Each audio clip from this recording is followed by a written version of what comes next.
अभी तक क्या हुआ करता था आपकी लाइफ में, कभी भी स्क्वायर किसी नंबर के नेगेटिव नहीं आते थे। हम लोगों को आज शुरू करना है नया चैप्टर, चैप्टर नंबर 5। ये तो चैप्टर नंबर 4 स्टार्ट करना था, लेकिन प्रिंसिपल ऑफ मैथमेटिकल इंडक्शन है चैप्टर नंबर 4 का नाम, और वो इस बार रिड्यूस्ड सिलेबस में है। तो उसे हम फिर किसी दिन आपको इंटर चलेंगे कैसे क्वेश्चन उसके करे जाते हैं। कराऊंगा जरूर उसे कभी ना कभी, क्योंकि बस ये है कि अब एग्जाम की टेंशन नहीं है उस चैप्टर के ऊपर। ठीक है, तो हमें चैप्टर नंबर 5 शुरू करना है। ट्रिग्नोमेट्री लगभग सवा महीना या एक महीना के ट्रिग्नोमेट्री करी हम लोगों ने। जितने हम एडिशनल क्वेश्चन कर सकते थे वो सारे करे, उसके बाद एनसीईआरटी भी कर ली। हम एक बार ट्रिग्नोमेट्री का टेस्ट फिर से लेंगे। जो बच गए और जिन्होंने दिए उन्होंने भी कौन सा बहुत अच्छा दिया टेस्ट, इसलिए एक बार ट्रिग्नोमेट्री का टेस्ट फिर से होगा। और जो बच्चे रह गए हैं वो कृपया करके वीडियोस देखते रहें और डाउट इकट्ठे कर लें अपने। किसी एक दिन आपके सारे डाउट इकट्ठे क्लियर कर देंगे हमको। ठीक है, आज हमको चैप्टर नंबर 5 जो कि है कॉम्प्लेक्स नंबर, ये स्टार्ट करना है। ये एक बहुत ही इंटरेस्टिंग चैप्टर है, कॉम्प्लेक्स नंबर। अब सवाल ये आता है कॉम्प्लेक्स नंबर होते कौन से?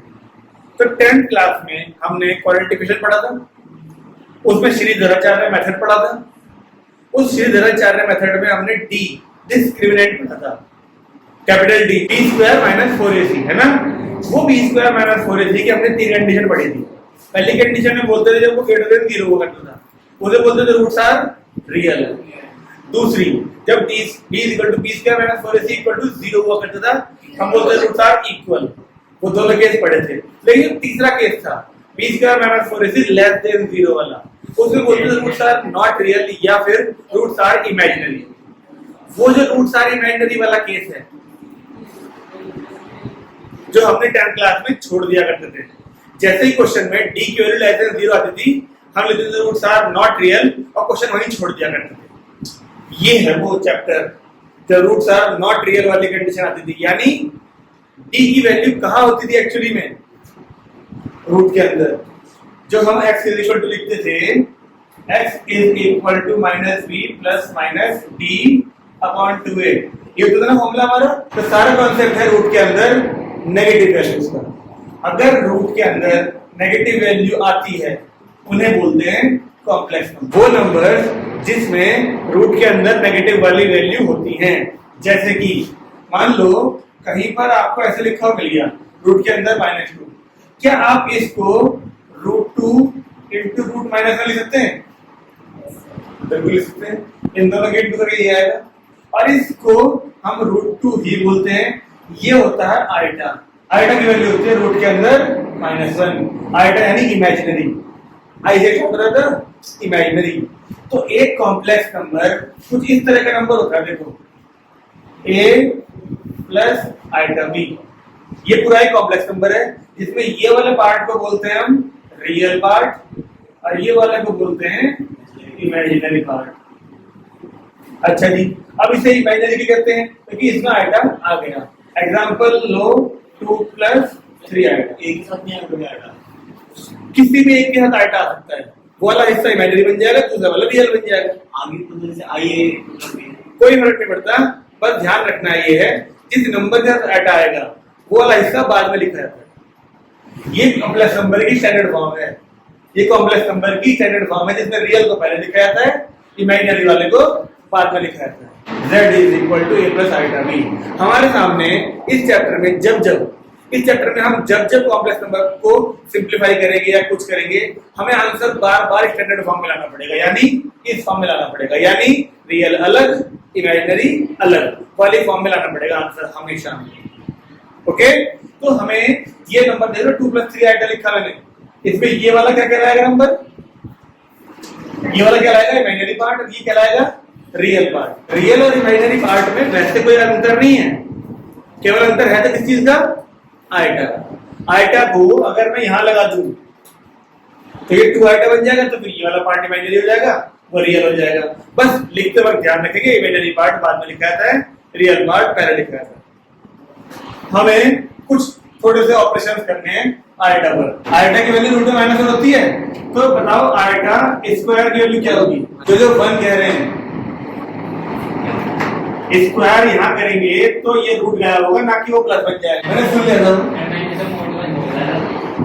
आइटा स्क्वायर की वैल्यू क्या हुई फिर -1। इसी तरीके से अगर मैं आपसे कहूँ आइटा क्यूब को आइटा स्क्वायर इनटू आइटा कर सकते हैं, तो आइटा स्क्वायर -1 और एक आइटा, यानी कि आइटा क्यूब की वैल्यू होती है माइनस आइटा। इसी तरीके से अगर मैं आइटा की पावर 4 की बात करूं, आइटा की पावर 4 कब आया होगा, जब इसका स्क्वायर करा गया होगा। अब ये वाली -1 भी +1 बन गया होगा, यानी हम ये कह सकते हैं कि आइटा की पावर मिनिमम जो नेचुरल नंबर होना चाहिए वो 4 होना चाहिए। आइटा की पावर में मिनिमम नेचुरल नंबर 4 होना चाहिए, तब जाके उसकी वैल्यू बन जाती है। तो ये बात आपको समझनी जरूरी है कि आइटा की पावर कितनी भी हो जाए, 1 2 3 4 5 6 7 8 9 10 11, आंसर हमेशा ये आएगा, या तो ये आएगा, या तो ये आएगा, या तो ये आएगा। इन 4 में से आंसर आएंगे हर बार। लेकिन आप कभी ऐसा आंसर नहीं छोड़ोगे रूट के अंदर -1, आप इसको ऐसे लिखोगे बस, यानी कि आइटा की पावर कुछ भी हो, हमारा आंसर या तो आइटा आएगा या -1 आएगा, या माइनस आइटा आएगा, या फिर प्लस का बनाएगा। आएंगे सारे। देखो सपोज करो आइटा की पावर 15 है, इसकी वैल्यू पूछ रही है आपसे, आइटा की पावर 15। अब आपका तो ऑप्शन है, तो आइटा स्क्वायर की मदद से निकाल लो, आइटा क्यूब से निकाल लो, आइटा की पावर 4 से निकाल लो, क्योंकि आइटा की पावर 4 1 है, सबसे बड़ी वैल्यू यही है, तो हम इसी का यूज करते हैं। किस तरीके से, देखो इस 15 को पहले 4 से डिवाइड करो, 4 है ना, तो 4 से क्या हो जाएगा, सही है। तो इसमें आइटा की पावर देखो 15 का लिख सकते हैं, 4 3 12 और प्लस कर सकते हैं ऐसा, कर सकते हैं ऐसा। फिर आइटा की पावर 4 into 3 अलग करा, और ये प्लस होने के चक्कर में आइटा की पावर 3 अलग कर सकते हैं, इससे बेस में प्लस हो जाएंगे ऐसे करके। और इस वाले हिस्से को लिख सकते हैं हम आइटा की पावर 4 उसकी पावर 3, आइटा क्यूब ऐसे कैसे। पावर की पावर मल्टीप्लाई होती है, तो आइटा की पावर 4 देखो 1, और 1 की पावर 3 1, यानी ये वाला हिस्सा 1 हो गया। और आइटा क्यूब जानते हैं क्या होता है, माइनस आइटा, यानी इस पूरे की वैल्यू क्या आई, माइनस का आइटा। आगे ना देखो इन्हीं 4 वैल्यूज में आएगी कोई पावर। आइटा की पावर 672, फिर ये काम करना पड़ेगा। तो एक बार ध्यान रखो, देखो यहाँ तो हमने कर दिया कि 4 into 3 को फिर दिखाया पावर 4 into 3 बन हो रहा है। आप ऐसे ध्यान रखो कि 4 के मल्टीपल वाला हिस्सा बन हो जाया करेगा हमेशा। सॉल्व केवल इस वाले को करना पड़ेगा जो अलग से आएगा की बात आ रही है, वहां भी करेगा। चलिए इसे पहले डिवाइड करते हैं। 672 को अगर 4 से करा जाए तो 4 बन जाए 168। अब फिलहाल कर लेंगे 4 बन जाए, अरे अच्छा ये 2 आ गया, ये 27, 4 6 जा 24, और ये हो गया 32, 4 8 जा 168 टाइम पूरा चला गया ये। तो यहाँ पे क्या लिखेंगे, आइटा की पावर 4 into 168, यहाँ पे इनटू लिखने की जरूरत है नहीं कुछ। अब मैंने तुमसे क्या कहा अभी कि 4 के मल्टीपल वाला जो भी होगा ये पूरा हिस्सा बन हो जाएगा। आप इसे डायरेक्टली 1 लिखो आंसर के बाद, क्योंकि सॉल्व कैसे करेंगे इसे हम, आइटा की पावर 4 और पूरे की पावर 168 लिखेंगे, आइटा की पावर 4 1 बन जाएगी, और 1 की पावर 168 फिर 1 ही बोला जाएगा। तो आप ध्यान रखो कि ये वाला हिस्सा जो 4 के मल्टीपल वाला जो है वो हर बार 1 ही हुआ करेगा। हमें तो जो मेहनत करनी पड़ा करेगी वो इस वालों में करनी पड़ेगी, जो बचे में उन्हें क्या बोलते हैं, रिमाइंडर्स। रिमाइंडर वालों को सॉल्व करना पड़ेगा, ये 4 के मल्टीपल वाला हर बार 1 ही हुआ करेगा। देख जब तू इस नंबर के साथ में 2 3 4 के साथ में सिंपल आई भी लिखेगा ना, तो वो अपने आप ही समझ आ जाएगा कि आइटा आएगी। और स्पेलिंग क्या होती है इसकी, जो बोलते हैं हम IOTA, आइटा, ठीक है ना, पता होना चाहिए आपको सारी बात। प्लस आइटा की पावर 322 कुछ ऐसा मिल जाए और कहे कि इस पूरे के लिए सॉल्व करके बताओ मुझे। बीच वाले को 1 क्यों कर देंगे, क्योंकि वो तो 4 के मल्टीपल आ रहा है, ये वाला 4 का मल्टीपल है पूरा, और ये वाला भी। चलो मान लिया कि इस पूरे की वैल्यू बन हो जाएगी, इस पूरे की बना, बाकी इन 4 में क्या करेंगे फिर भाई 4 के मल्टीपल सॉल्व कर लेंगे।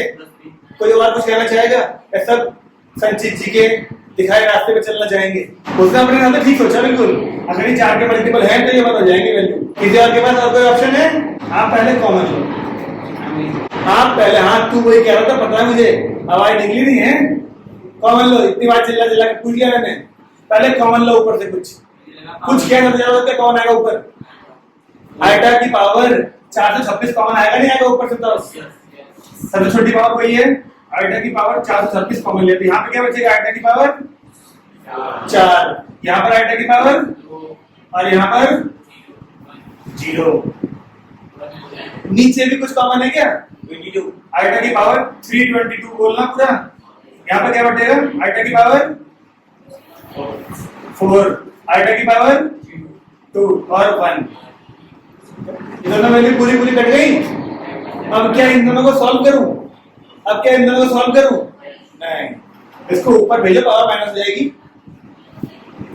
अरे थोड़ा तो पुराना कॉन्सेप्ट भी यूज कर लो। जब ये ऊपर जाएगा इसकी पावर माइनस हो जाएगी। कितना बचा है आइटा की पावर? 104। ये सही है। अब क्या ये 4 का मल्टीपल है? यस, तो इसे लिख सकते हैं आइटा की पावर 4 into 26। अब 4 का मल्टीपल जो भी होता है, मैंने आपसे कहा था 1 होता है, तो ये वाली वैल्यू आ गई 1, यानी इसका आंसर पूरा क्या आया? 1। अब आप खुद लगा लो अंदाजा, क्या इनको अलग अलग वैल्यू सॉल्व करके यहाँ पे वैल्यू पुट करने पर जल्दी आंसर आता, या फिर इस तरह से जल्दी आ गया? इस तरह से जल्दी आ गया। तो जब भी ऐसे क्वेश्चन मिले, ऊपर नीचे आइटा लिखे हो बहुत सारे, तो पहला काम सोचना ऊपर से कुछ कॉमन लेके, नीचे से कुछ कॉमन लेके उनको काटा जाए। जब तक माइनस में है पावर, तब तक सॉल्व तो नहीं कर सकते। तो हम इसे 1 अपॉन आइटा की पावर 39 कर लेंगे पहले, फिर अपना वही काम करेंगे। 1 अपॉन आइटा की पावर 4 से जाएगा 9 बार 36 इनटू आइटा की पावर 3। अब ये वाला हिस्सा तो 1 बनेगा, हमें पता है। 4 का मल्टीपल वाला सारा हमेशा बना जाता है, तो बचा केवल 1 अपॉन में आइटा क्यूब। और हम जानते हैं ना, आइटा क्यूब की वैल्यू माइनस आइटा होती है। लेकिन मैंने आपसे कहा कॉम्प्लेक्स नंबर था ये, इसके ऊपर किसी भी तरीके का ऑपरेशन करा जाएगा, answer will always be a complex number. That is, it should remain in the standard form. क्या ये स्टैंडर्ड फॉर्म है? नहीं, स्टैंडर्ड फॉर्म तो ऊपर लिखा होता है a प्लस आइटा बी वाली में, तो अपॉन में। तो कैसे करते हैं सॉल्व इसे? रेशनलाइज करके। एक्चुअली देखा जाए तो रूट ही तो है, रूट वालों को रेशनलाइज करते हैं हम। तो नीचे क्या बन गया? ऊपर तो आइटा आ गया, नीचे माइनस का आइटा स्क्वायर, और आइटा स्क्वायर की वैल्यू -1। उस -1 से ये माइनस कट जाएगा, तो आंसर केवल क्या आया? आइटा। तो आइटा की पावर -39 की वैल्यू आइटा। नहीं कर सकते हो भाई, ऊपर नीचे भेजने से इनके साइन पॉजिटिव नेगेटिव होते, पावर पॉजिटिव नेगेटिव होती है। आइटा की पावर 19 प्लस 1 अपॉन आइटा पूरे की पावर 25 और होल का ये वाली वैल्यू ढूंढनी होगा। तो कैसे करेंगे शुरुआत? आई को पहले माइनस, इसको अलग सॉल्व करेंगे। ये जो पूरे की 25 है, इसका आइटा की 25 जाएगी, इस पूरे को सॉल्व कर लेंगे, जो आएगा बाद में स्क्वायर करेंगे, है ना? तो बताओ जरा, आइटा की पावर 19 कितना आएगा? 4 into 4 4 या 16 हो गया, वो तो बन जाएगा, है ना? तो आइटा की पावर 3 तो बचेगी बस यहाँ पर। चलो प्लस 1 अपॉन, यहाँ 25 है, 4 6 होता है 24, तो 4 की पावर 6 क्या बचेगी? केवल क्या बचेगा? सही है, लिख के दिखाऊंगी डिटेल में, समझ में आ रहा है ना? 4 के मल्टीपल वाला हमेशा बन जाएंगे आइटा की पावर में। अब इस आइटा क्यूब को हम जानते हैं क्या होता है, ये minus iota 1 upon iota whole square. सही है। अब सॉल्व करने के बाद दो तरीके हैं, बताओ क्या क्या? या तो उनकी वैल्यू डाल दो, या तो होल स्क्वायर खोल ले, बल्कि 3 तरीके हैं। ये हो गया कि a plus a minus b का होल स्क्वायर खोल लो, एक तरीका। दूसरा एलसीएम, तीसरा इस पर रेशनलाइज जैसे वहां करा था 1 अपॉन में आइटा है ना, केवल इस वाले हिस्से को रेशनलाइज कर ले। मतलब किससे करूं? एलसीएम। चलो ये क्या बन जाएगा? माइनस का iota square plus 1 by iota. सही है। आइटा के स्क्वायर की वैल्यू क्या होती है? आइटा का स्क्वायर क्या होता है? -1, और एक माइनस पहले से +1 बन गया, और एक +1 ये रहा, यानी 2 अपॉन आइटा बन गया। इसको हम 2 अपॉन आइटा की होल पावर लिख दें, या फिर हैंड टू हैंड रेशनलाइज भी कर दें, करना तो पड़ेगा ही। अपॉन में आइटा है, क्या बन गया देखो, आइटा स्क्वायर नीचे बना, वो वैल्यू हो गई -1, वो आगे 2 के आगे माइनस का 2 आइटा और स्क्वायर, ये माइनस का स्क्वायर होगा प्लस बन जाएगा ये 4, और आइटा स्क्वायर फिर से होगा तो चेक करो अभी तक क्या हुआ करता था आपकी लाइफ में, कभी भी स्क्वायर किसी नंबर के नेगेटिव नहीं आते थे, स्क्वायर नेगेटिव आ जाएंगे, आयता का स्क्वायर लिखते होगा तो तो ये आटा को क्यूब कैसे है? क्यूब ये क्यूब कैसे है? इसी पर सॉल्व करो। आयता की पावर 19 को आयता की पावर 4 into 4 लिखोगे 16, डॉट आयता की पावर 3 लिखोगे, 4 into 4 1 बन जाएगा, तो आयता क्यूब बचेगा बस। ठीक है भाई, ये मैं तो केवल आपको क्वेश्चंस के तरीके बता रहा हूं। आप जब प्रैक्टिस कर लोगे, आपके अपने तरीके भी होंगे सॉल्व करने के। आपकी इच्छा है आप जिस मेथड से करो, जितनी जल्दी करो आपकी इच्छा है, लेकिन बस मुद्दा यह है कि हर किसी का आंसर घूम फिर के पहुंचना ही चाहिए। आप जैसे मर्जी सॉल्व करो, आपके आंसर सही आने चाहिए, बस तरीके सबके अपने अलग अलग हो सकते हैं। n is equal to 1 से लेके 13 तक, और ये है क्वेश्चन। n को बोल रहा है वो नेचुरल नंबर है, सम के लिए इस्तेमाल होता है। अब यहाँ पे क्या होगा, देखो n की वैल्यू पहले 1 डलेगी, कहाँ जहाँ जहाँ n होगा, यहाँ डला और यहाँ डला। अगर n की वैल्यू 1 डली तो ये क्या बन जाएगा, आयटा प्लस आयटा स्क्वायर, तो ये आयटा प्लस आयटा स्क्वायर फिर प्लस, इस समीशन के चक्कर में आ गया प्लस। n की वैल्यू 1 डली थी, अब क्या डलेगी 2, फिर इस जगह आयटा स्क्वायर प्लस आयटा, ये प्लस किसकी वजह से आ रहे हैं, समीशन की वजह से। और ये काम कब तक चलता रहेगा, 13 तक। आपको यहाँ से शुरू करनी होती है वैल्यू डालना, और जब एक वैल्यू डाली फिर प्लस, फिर दूसरी डालोगे, फिर तीसरी डालोगे प्लस, अब तो ये काम यहाँ तक करना है। अगर सिंप्लीफाई करें, आयटा की पावर n कॉमन ले सकते हैं दोनों में, देखो 1 बचेगा यहाँ और यहाँ बचेगा आयटा की पावर कुछ भी नहीं। सोचो इन दोनों में आयटा की पावर n कॉमन आ सकता है, n is equal to 1 से लेके 13 तक चलेगा। अब n की वैल्यू 1 से लेके 13 तक वहीं पुट होगी जहाँ पे n होंगे, इसके अंदर है, इसके अंदर नहीं है, इसे बाहर निकालो और इसे लिख सकते हैं समीशन n की वैल्यू 1 से लेके 13 तक आयटा की पावर n। अब यहाँ पुट करें अगर देखो तो 1 प्लस आयटा ऐसे क्या था, यहाँ पर पहले क्या आएगा eta, eta square, eta cube, eta की पावर 4 अप टू आयटा की पावर 30। तो तुम पुट करते उसमें भी कॉमन आई थी वैल्यू, ये वाली आयटा स्क्वायर की वैल्यू पता है -1 होती है, आयटा क्यूब माइनस आयटा होता है, आयटा 4 1 होता है। ऐसे करते करते सारे वैल्यू देते हैं, यहाँ पर देर कितनी लग रही है हमको। ठीक है, चलो पता शुरू करो। ये तो हुआ 1 प्लस आयटा, ये आयटा ठीक है, ऐसे कैसा eta square -1, eta cube minus eta, eta की पावर 4 प्लस 7। क्या आपको लगता है, एक चीज देखो, क्या आपको लगता है जो ये 4 वैल्यू हैं, अगली 4 भी 4 के बाद वाली, आयटा की पावर 5, आयटा की पावर 6, आयटा की यही आएंगी सारी सीक्वेंस में, इसी सीक्वेंस में। आयटा की पावर 5 सोचो क्या आएगा, ये आएगा क्या, आयटा की पावर 6 का हिसाब लगाओ जरा, आयटा की पावर 2 ये आएगा देखो, आयटा की पावर 7 जो होगी फिर वो ये आ रही होगी, ऐसे ही आयटा की पावर 8 वो ये आ रही होगी, 8 हो गई वैल्यू, फिर 9 10 11 12, ये 9 आएगी, 10 आएगी, 11 आएगी, 12 आएगी, एक 13 बच जाएगी बस। अब वो 13 क्या आएगा, ये नहीं आया था मुझे, सही चल रहा है ना साहब। तो क्या मैं इन चारों को लिखने के बाद यहाँ पे 3 की इंटू कर लूं इसमें, तो एक काम करें थोड़ी जगह बना लेते हैं यहाँ पर। क्या बोला मैंने तुमसे, 3 टाइम्स आया था, पहले क्या था आयटा, फिर -1 माइनस आयटा और +1, इसका 3 टाइम्स आ गया था, और एक वैल्यू बच गई थी केवल आयटा की पावर 13, जो कि क्या आ रहा था आयटा। देखो 3 टाइम्स की वैल्यू 4 अगर है, 3 4 जा 12, 12 टर्म्स ये हो गई, एक टर्म ये थी, 13 टर्म्स हो गई। अब जरा देखें, इस माइनस का आयटा था प्लस का आयटा कटा होगा, इस माइनस के 1 से प्लस का 1, तो ये सब पूरा हट गया होगा, केवल क्या बचा यहाँ पे आयटा, आयटा की इंटू इसमें करी जाए अगर, तो आयटा की 1 में इंटू होगी तो आयटा, देखिए आयटा की आयटा में होगी तो आयटा स्क्वायर, जो कि क्या ऐसे छोड़े आंसर, क्या ये स्टैंडर्ड फॉर्म है, नहीं, 1 माइनस आयटा 0।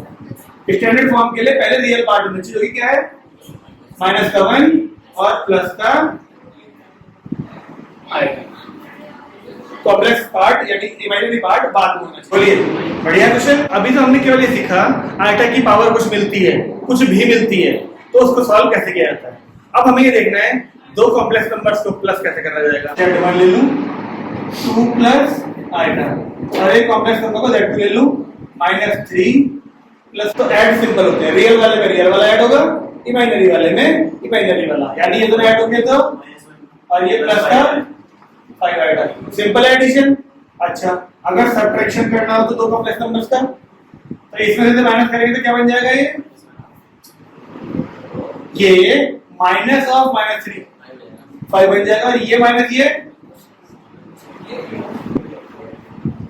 कोई बड़ा काम तो नहीं है। प्लस और सब्ट्रैक्शन आसान है। चलिए इन्हीं दोनों कॉम्प्लेक्स नंबर्स का एक बार करते हैं मल्टीप्लाई। z1 into z2, तो 2 प्लस आइटा के इंटू -3 प्लस 4 आइटा में करी जाए।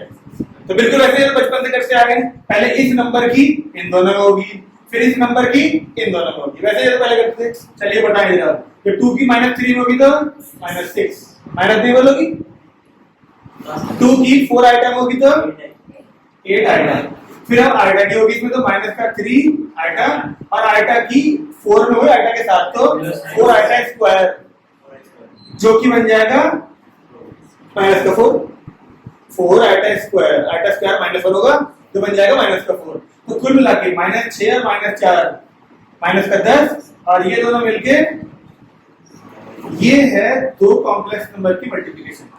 मुझे तो लगता है आपको कि ये कोई कष्ट देगी। सारा काम पुराना है क्या? बस सही है ना?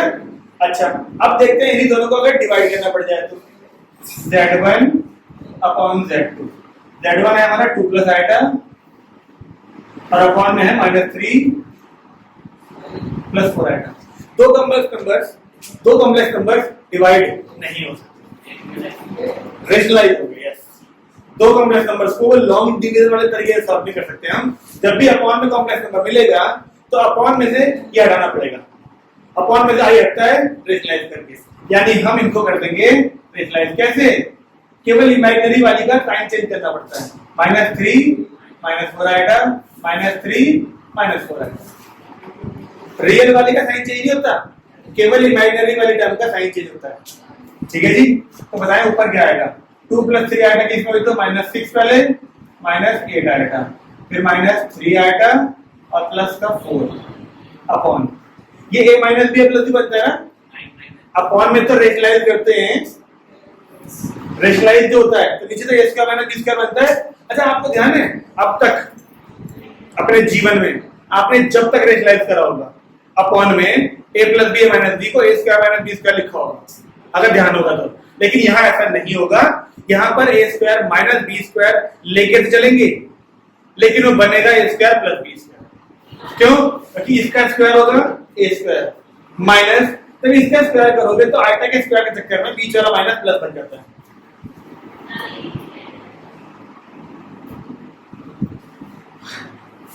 ध्यान है ना? देख, -3 का स्क्वायर लिखोगे और क्या लिखोगे? ऐसे लिखोगे a square minus b square, a का स्क्वायर हो गया और b का स्क्वायर हो गया। अब बताइए तो क्या बनेगा मैडम? -6 प्लस 4 तो -2 हो गया, -11 आइटा, अब और ये तो हो गया 9, इस 16 आइटा स्क्वायर आएगा, और आइटा स्क्वायर क्या बनेगा? -1, तो ये प्लस का 16 नहीं बन जाएगा। तो ये तो कह रहा था मैं। अब जब आप कॉम्प्लेक्स नंबर्स में रेशनलाइज करोगे तो अपॉन में मैं a square minus b square लगाऊंगा तो, लेकिन लिखूंगा a square plus b square, क्योंकि वो जो बाद में आइटा स्क्वायर होगा ना वो बीच वाले माइनस का प्लस कर दिया करेगा हर बार। तो आंसर क्या बना स्टैंडर्ड फॉर्म में? -2 अपॉन 16 25 -11 आइटा अपॉन 25। रियल अलग, इमेजिनरी अलग तो करने पड़ेंगे। आप 25 को पूरे के नीचे लिख के भी छोड़ सकते हैं, वो स्टैंडर्ड फॉर्म नहीं कहलाएगी। स्टैंडर्ड फॉर्म के लिए रियल अलग होना चाहिए, इमेजिनरी अलग होना चाहिए। तो दो कॉम्प्लेक्स नंबर्स का एडिशन, सब्ट्रैक्शन, मल्टीप्लिकेशन, डिवीजन चारों चीज सीख ली हमने।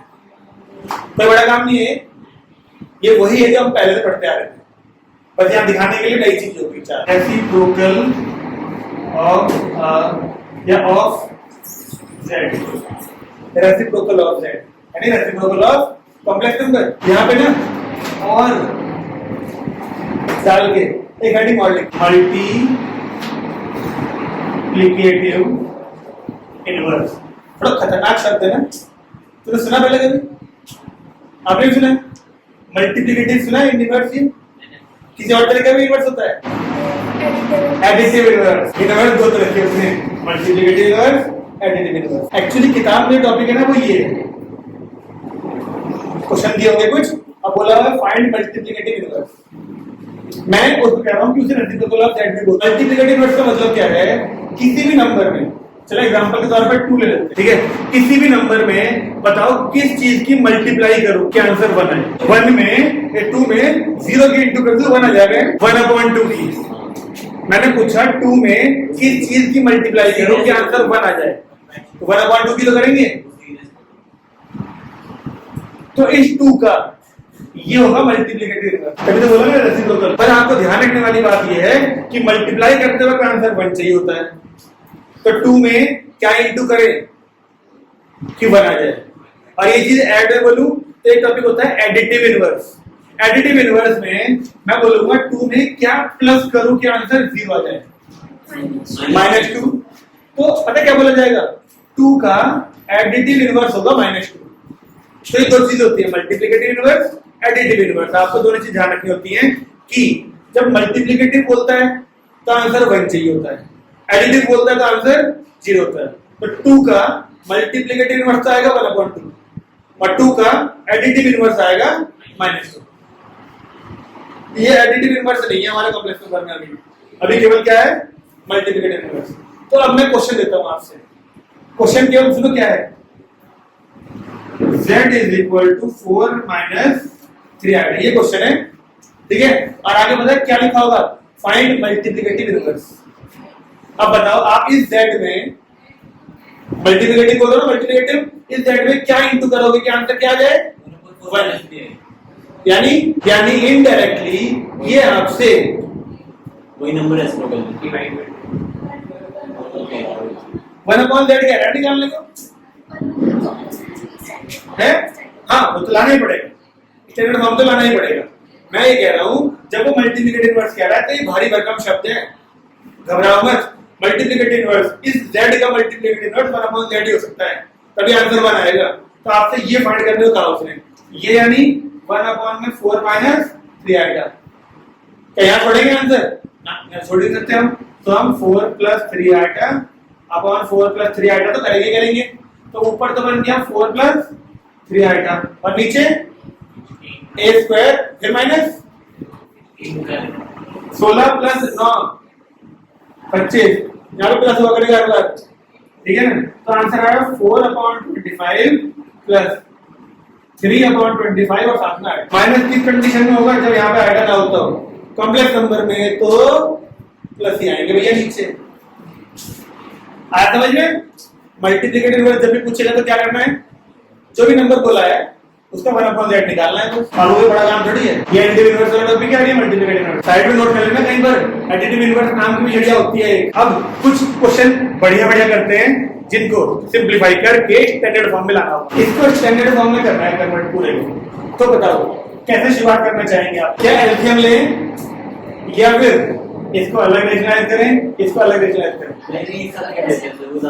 एलसीएम ले लेंगे क्योंकि जो ये है वैसी वैल्यू ये वाली है, तो कर दे रहे मतलब एलसीएम ले लें। तो एलसीएम में अपॉन में क्या आएगा, तुम्हारे पास भी कॉपी है, तुम भी करो। अपॉन में तो 2 - 3 आएगा और 2 + 3 आएगा, अगले में लिखूंगा 4 + 9। एलसीएम ले लो पहले, दोनों आएंगे, इससे ये हटेगा, इसकी प्लस होगी 3 + 2 आएगा की इंटू होगी 2 + 3 आएगा प्लस, यहाँ पर इससे ये हटेगा तो 2 - 3 आएगा की 3 - 2 आएगा। हम ऊपर इंटू करेंगे तो क्या बन रहा होगा, यानी 6 + 13 आएगा और 6 आएगा स्क्वायर माइनस का 6 प्लस यहाँ पर 6 माइनस का 4 आएगा माइनस का 9 यानी माइनस का 13 आएगा और माइनस प्लस का 6 आएगा स्क्वायर फिर माइनस का 6। इधर में माइनस माइनस प्लस हो गए, आएगा स्क्वायर देखा है, फिर एक माइनस आएगा और नीचे 6i² यहाँ वाले में तो आइटम करिए माइनस हो जाएगी फिर, ठीक है। तो यहाँ माइनस 6 से 6 इससे ये और ये 0 आ गया आंसर।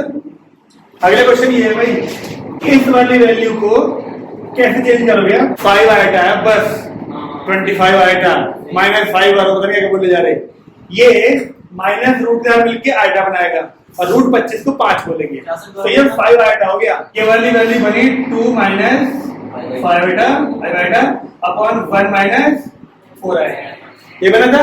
फिर इसको रेशनलाइज कराओगे 1 प्लस 4 आइटा 1 प्लस 4 आइटा, नीचे तो बन गया 17 a square plus b square बनता है 17 आ गया नीचे तो, और ऊपर इंटू करी तो 2 की बनने करी 2 और ये 8 आइटा माइनस 5 आइटा यानी 2 माइनस 3 आइटा और प्लस का 20 यानी 22 अपॉन 17 माइनस 3 आइटा अपॉन 17। बताइए जिन्होंने कर लिया उनका यही है, ये आएगा प्लस का 8 और माइनस का 5, हाँ तो प्लस का आएगा, तो ये प्लस की आएगी वैल्यू। ये अगला क्वेश्चन थोड़ा बड़ा सा दिख रहा है ना, हमें ये पूरा इक्वल टू ये दिया हुआ है और कह रहा है find real values of X and Y, लिखा है क्वेश्चन में, केवल सॉल्व से काम नहीं चलेगा ना। रियल का एक इंपॉर्टेंट मतलब है यहाँ पर, अगर एक्स और वाई की वैल्यू आइटा में आई हम छोड़ देंगे ना, फिर उसे रियल वैल्यूज पूछी है हमसे, तो अगर एक्स और वाई की वैल्यू आइटा में आई किसी क्वेश्चन में तो हम उसे नेगलेक्ट कर देंगे। जब दो कॉम्प्लेक्स नंबर इक्वल दिख रहे होंगे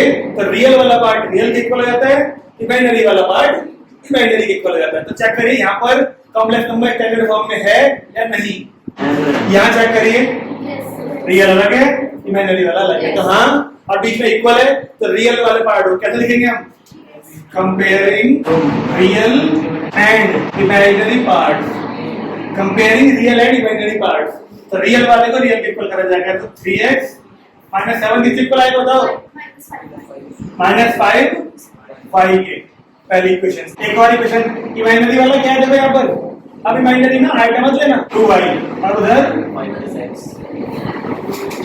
आइटा से कंफर्म हो रहा है कि इमेजिनरी पार्ट जो है 2y है, तो रियल वाला रियल के इक्वल इमेजिनरी वाला इमेजिनरी के इक्वल, दो इक्वेशन तैयार है। और एलिमिनेशन सब्स्टिट्यूशन या क्रॉस मल्टीप्लिकेशन जो मर्जी लगाओ, आइटा जो है वो इमेजिनरी पार्ट का कोएफिशिएंट है ना, तो जो कंपेयर किया तो तुम यहाँ पे आइटा लिखते हो भी कट से वैसे भी दो इक्वेशन हमारे सामने है, जल्दी से मुझे एक्स और वाई वैल्यू बताओ। रियल y बिल्कुल सही है, x बिल्कुल सही है, माइनस 1 एक और लिखो इसी बात। अगला क्वेश्चन ये है, इसमें फिर से वही कह रहा है हमसे कि find real X and Y. अब इसमें फिर से आप तब तक कंपैरिजन नहीं कर सकते जब तक इस तरफ भी स्टैंडर्ड फॉर्म ना आ जाए और उस तरफ भी ना, उस तरफ तो है स्टैंडर्ड फॉर्म, इसको सिंपलीफाई करो इस वाले हिस्से को और रियल अलग इमेजिनरी अलग वाली फॉर्म में लाओ, तभी तो कंपैरिजन करेंगे। आपकी जो मर्जी हो करो लेकिन इक्वल के दोनों साइड स्टैंडर्ड फॉर्म दिखाओ मुझे। ऊपर बचा केवल 3x माइनस 3y रियल वाले पार्ट, और इमेजिनरी वाला भी चेक करो जरा, फिर तुम माइनस का आइटा प्लस का आइटा हो जाएगा, ये वाला भी प्लस का आइटा आ गया, ये आता प्लस का आइटा माइनस प्लस, हाँ ठीक है। तो अगर आइटा कॉमन लिया तो यहाँ तो बचा 2 माइनस का x माइनस का y इज इक्वल में 10i। ये स्टैंडर्ड फॉर्म आ चुकी है, उधर स्टैंडर्ड फॉर्म में 0 लिख लो रियल को, तो कंपैरिजन जब करेंगे यानी ऑन कंपैरिजन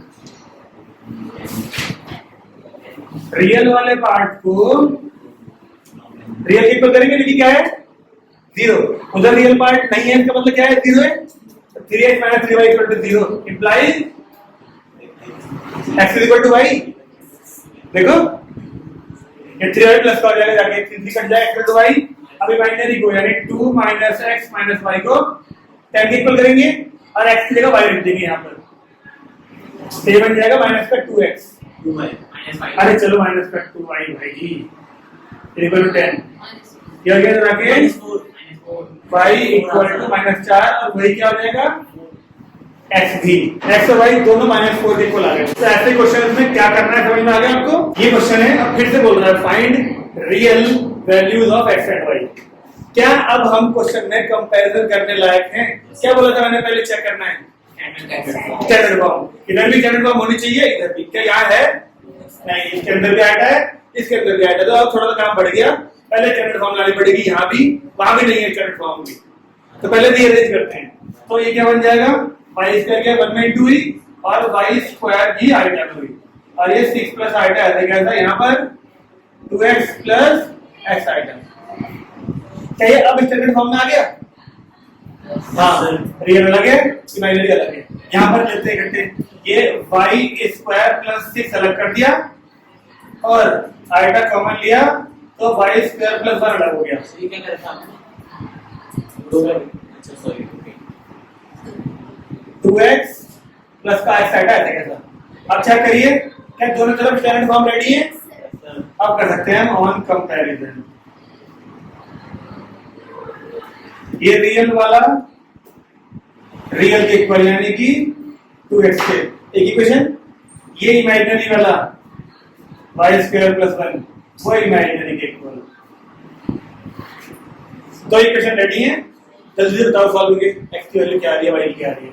ध्यान रखना y की शायद दो वैल्यू आएंगी, एक रियल एक इमेजिनरी, तो उसमें इमेजिनरी छोड़नी पड़ेगी। y के स्क्वायर दिख रहे हैं ना इसलिए बोल रहा हूं। पहले तुम करो कंपैरिजन, क्या करोगे एलिमिनेशन जैसे मर्जी करो भैया, हमें तो x की वैल्यू 5 बता दी जनता, ठीक है। अब y की बताओ जरा, प्लस माइनस 2 पक्का, y स्क्वायर इक्वल टू 4 आया था, तो कोई इमेजिनरी टर्म तो नहीं आई y में, y स्क्वायर इक्वल टू -4 तो नहीं आया था, चेक कर लो, नहीं सर 4 ही आ रहा है, प्लस 4 आया था, तो y is equal two plus minus.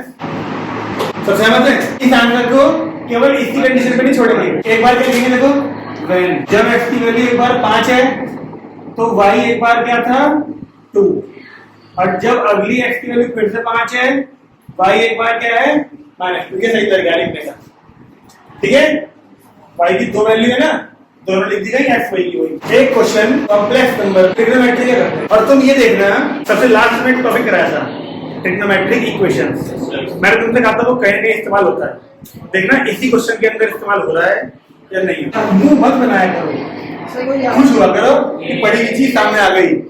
ये क्वेश्चन लिखो, एनसीईआरटी का क्वेश्चन है, एनसीईआरटी का, find real theta such that 3 plus 2 iota sin theta upon 1 minus 2 iota sin is purely real, is purely real। एक कॉम्प्लेक्स नंबर प्योरली रियल या purely imaginary कब होता है? प्योरली रियल तब होगा जब उसमें इमेजिनरी पार्ट ना हो, प्योरली इमेजिनरी तब होगा जब उसमें रियल पार्ट ना हो।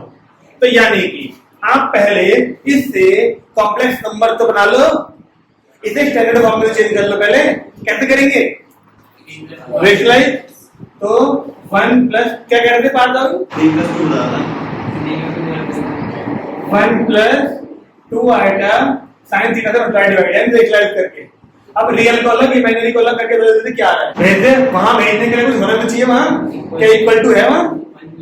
अजी हाँ, अपने वजह से इक्वल ले लो, जल्दी से बताइए रेशनलाइज करके क्या लिखा जाए। 1 प्लस 4 sin स्क्वायर थीटा, ऊपर क्या है रियल में 3 प्लस 2 sin थीटा आ गया रियल पार्ट। हाँ, रियल अलग इमेजिनरी अलग करेंगे जब, तब की बात कर रहा हूँ, इमेजिनरी की वेट कर रहा हूँ मैं। क्या सिंपलीफाई करके रियल अलग ये इमेजिनरी अलग वो, ऐसा ही बन रहा है।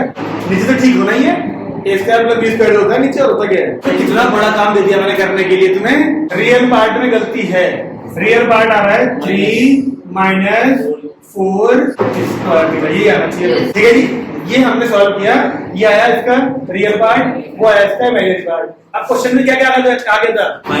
थीटा की वैल्यू बताओ, रियल थीटा की, ताकि ये पूरा कॉम्प्लेक्स नंबर क्या हो, प्योरली रियल। प्योरली रियल तब होगा जब इसमें इमेजिनरी पार्ट ना हो। लिखो this will be purely real when क्या नहीं होना चाहिए, इमेजिनरी पार्ट, यानी 8 sin theta upon 1 plus 4 sin square theta की वैल्यू 0 होनी चाहिए, ये पूरा 0 होना चाहिए। और ये पूरा 0 कब होगा? जब न्यूमरेटर 0 होगा, जब डिनोमिनेटर 0 होगा, न्यूमरेटर, यानी कि इससे मैं लिख दूं सीधे 8 sin थीटा इक्वल टू 0, और यहाँ से sin थीटा इक्वल टू 0 लिख दूं। अब तुम बताओ sin थीटा 0 था, थीटा की वैल्यू क्या आया करती? जनरल सॉल्यूशन बताओ, sin थीटा की वैल्यू 0 पे थीटा की वैल्यू क्या आया करती? General solution trigonometric equation. अगर किसी को नहीं मालूम जाके देखिए पिछले पार्ट में ये चीज चल रही है, ट्रिग्नोमेट्री के लास्ट पार्ट में ये, और लास्ट पार्ट पता है कौन से नंबर पे है? 14। थीटा इक्वल टू n पाई देख लो, अभी काम आ गया, n बिलोंग्स टू z, यानी जब जब थीटा की वैल्यू n पाई की फॉर्म में होगी, यानी 1 पाई 2 पाई 3 पाई 4 पाई 5 पाई -1 -2 -3 पाई होंगे, तब हर बार ये कॉम्प्लेक्स नंबर जो होगा वो प्योरली रियल आएगा। ओके, ये क्वेश्चन हमारा एनसीईआरटी का था। ये x की वैल्यू दी है और ये पूरा फाइंड करना है। ये असल मायने में बेहतरीन क्वेश्चन है। वीडियो का लास्ट क्वेश्चन ऐसे ही होना चाहिए, ताकि जो बच्चों का इंटरेस्ट थोड़ा बहुत चला भी जाए ना, तो वापस आ जाना चाहिए। अरे बिल्कुल झकास क्वेश्चन है, कई बार एग्जाम में आता है स्कूलों में, ठीक है। एनसीईआरटी का तो नहीं है, लेकिन हाँ कई बार आता है क्या आप x की वैल्यू यहाँ पे सब जगह रख दोगे, एक पेज दो पेज भर दोगे, आधा घंटा खराब कर दोगे, तब भी तुम पे आंसर नहीं आने का। तो ये गलती मत कर देना, x की वैल्यू यहाँ सब जगह रख दो और सॉल्व करो।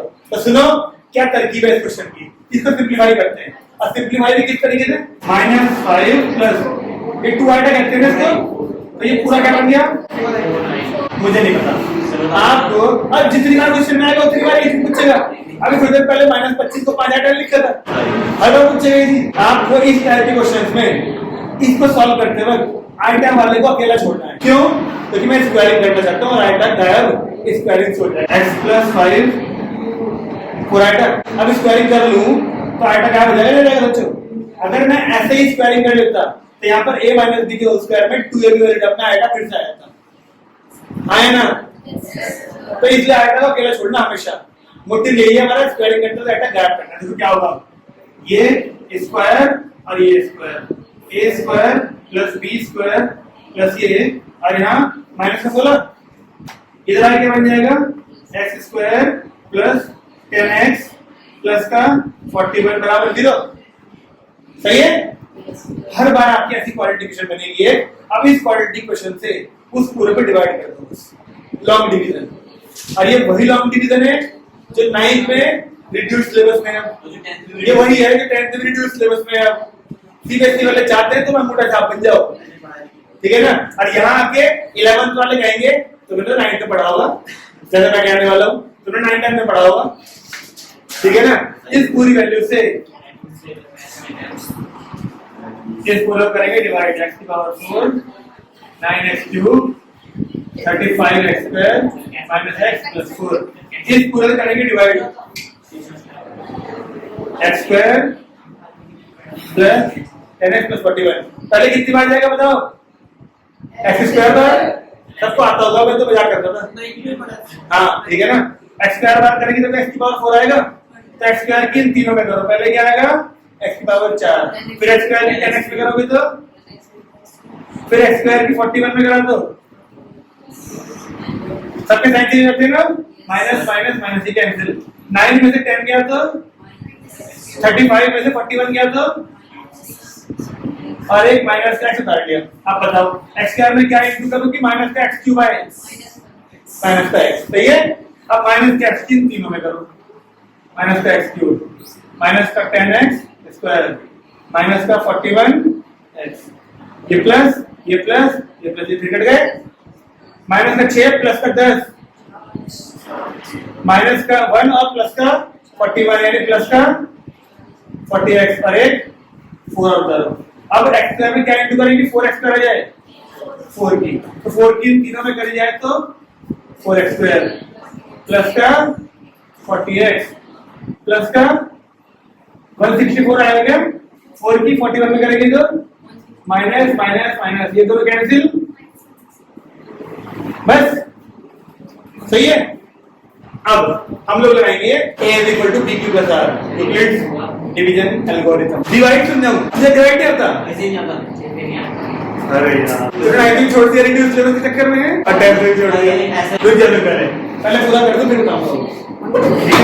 ये ठीक है, इतना ठीक है। अब मुझे बताओ dividend = divisor into quotient plus remainder लिखते हैं, लिखते हैं? तो डिविडेंड यानी x की power 4 plus 9x³ plus 35x² minus x plus 4 equal to क्या आएगा, divisor into quotient plus remainder, इस तरह से वो माइनस है, सही बात है?